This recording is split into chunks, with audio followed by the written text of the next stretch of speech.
For Jung, the Oedipus complex was not so much about the mother, but it was more about the power of parental world in general.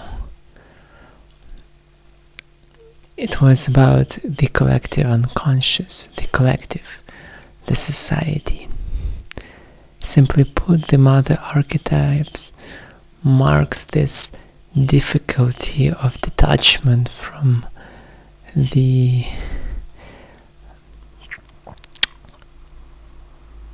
world of unconscious, from this comfortable world from where we all come from. On one hand, the unconscious maternal world is an infinite source of renewal. On the other hand, it is a world that just does not want to let us go. It is a world that prevents discrimination, because the main characteristic of consciousness is the ability to discriminate, while the unconscious, it is the opposite. In the unconscious, the opposites live nearby, side by side. They almost coincide. They cannot be distinguished by means of unconscious.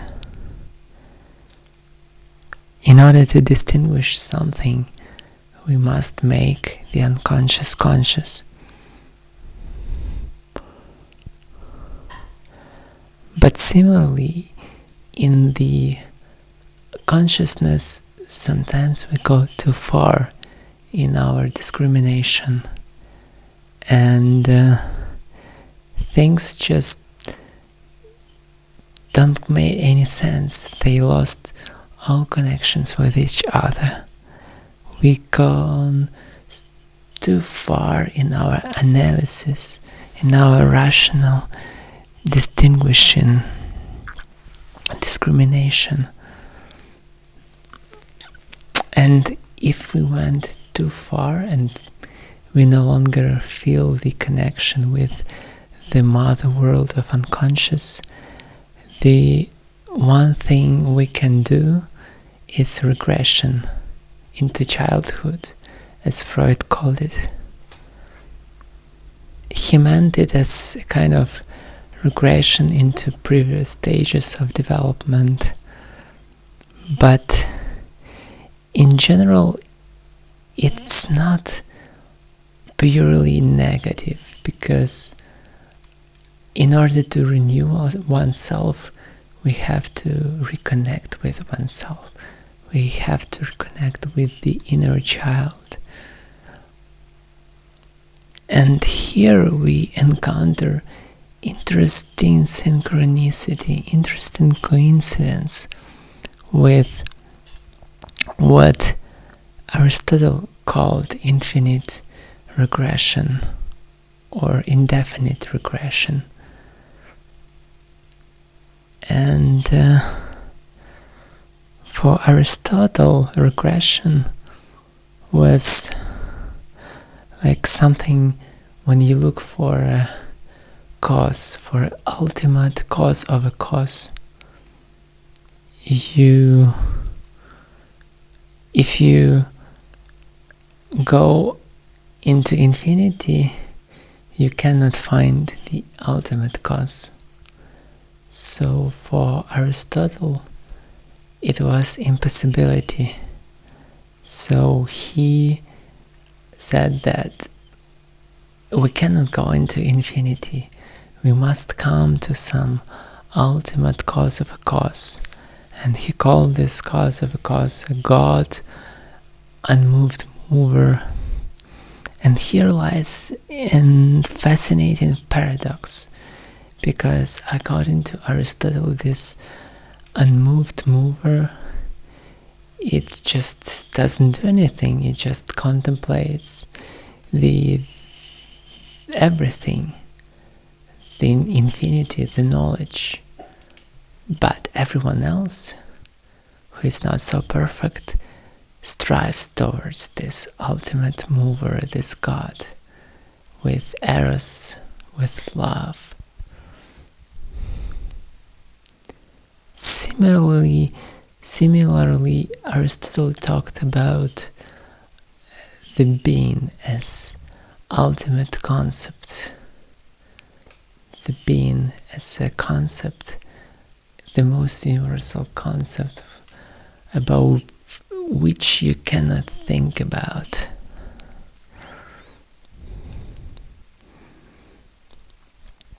And I remember that it always, when I first heard about it, it always irritated me, because like, why can't you go into infinite regression? Why? Yeah, it seems it's hard to think about, but it's not so impossible.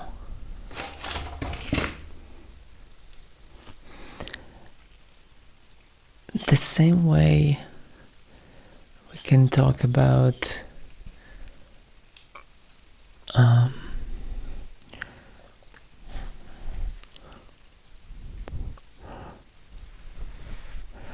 lack of imagination in Aristotle. Or was it just fear? Was it just fear of infinite falling, of indefiniteness, of a chaos? And beside this fear of the infinite cause of causes, and Aristotle had this fear of regression, of the most universal concept idea. And beyond that ultimate being, ultimate God, nothing can be.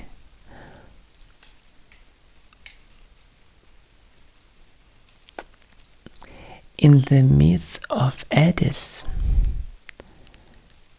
Attis means father. It has the same root as the word father. That's because Attis becomes father to himself. He begets himself. He gives birth to himself. But he becomes his own father by being killed by his own mother, Cybele. He was a lover of his own mother, and when he decided to get free, his mother just killed him. But after being killed, he grew into a tree. In one version of the myth, he became a pine tree. In the other version of the myth, he became almond tree. And here is very, very fascinating synchronicity, because these two trees, they coincide with two glands in our brain, pineal gland and amygdala, that comes from almond because it is shaped like an almond. And similarly, pineal gland is shaped like a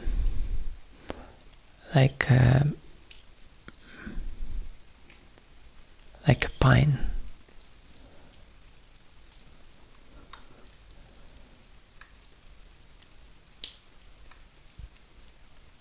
So,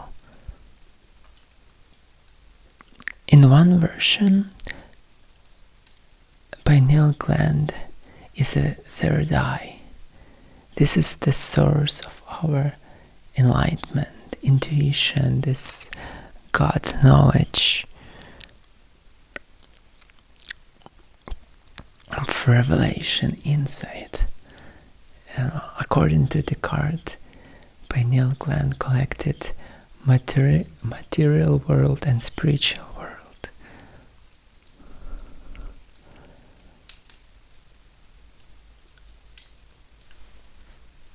Amygdala is a kind of opposite. Amygdala is a gland of quick automatic reactions.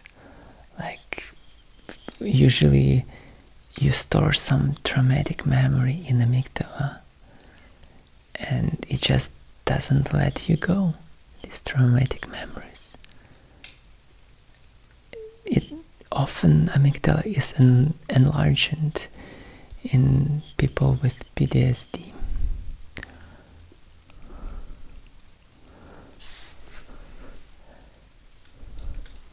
And I find here an interesting connection between pineal gland and amygdala, because in order to achieve enlightenment, you need to immerse in your fear, in your very painful memories, to be immersed in your pain. Only then you can achieve enlightenment of pineal gland of third eye. Otherwise, you will be stuck in amygdala.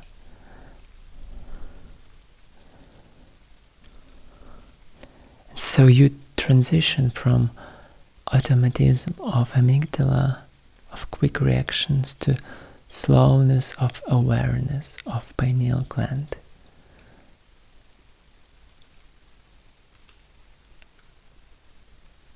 Yeah, because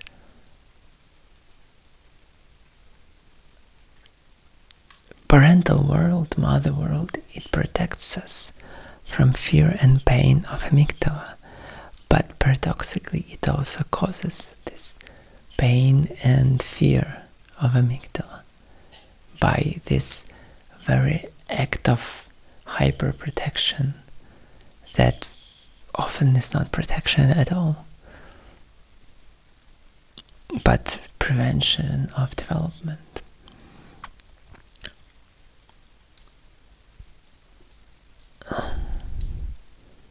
And so, in order to achieve evergreen pine needles, which gives us sacred eternity, we have to go through fear and quick, painful memories,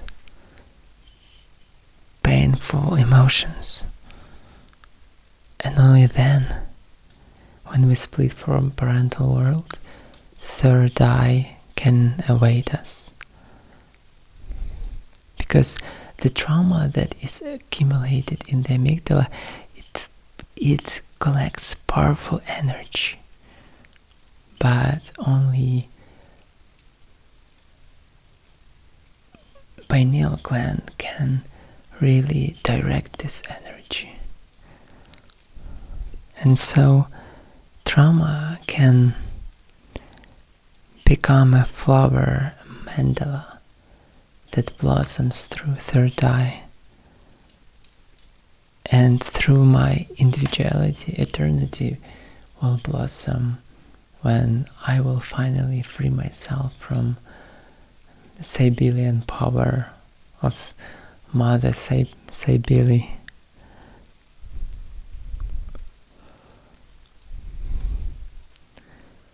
Aristotle, like all of us, fears this regression into infinity,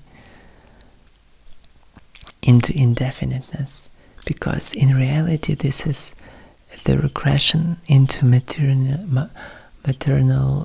world of unconscious. That's why he creates this God that is quite like more like father figure, like unmoved mover, that is indifferent to us, that does his own thing, that is perfect.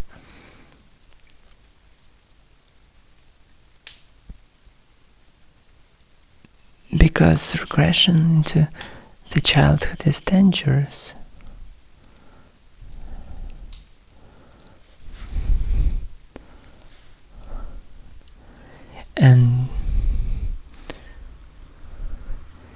often our adulthood turns out to be not adulthood at all. And we need to destroy our adulthood by going to childhood regression in order to regrow again into real adulthood, into real individuation, into real differentiation that will be purely ours, how we meant to be, how we meant to become. And it is similar to shamanic dismemberment, shamanic ecstatic experience.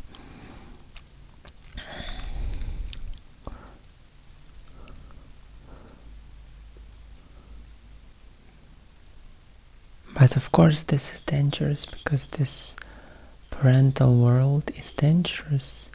It kills with the excess of love. This is dark side of the mother.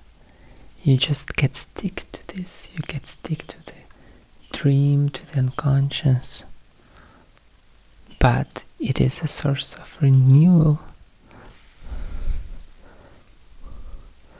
So often we have to decide whether to stay in the false adulthood or to destroy this false adulthood personality and be reborn into a different one.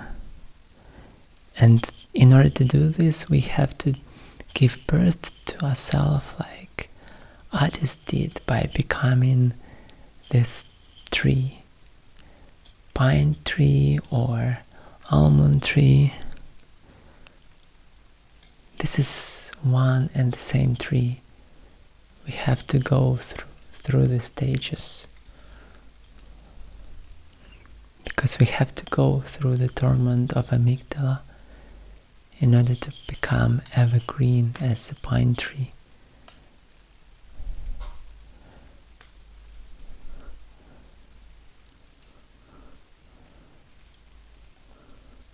And then in the internal falling of regression, from being to non-being, from the first cause to the freedom of a causality, to the freedom of consciousness in self that doesn't have any cause.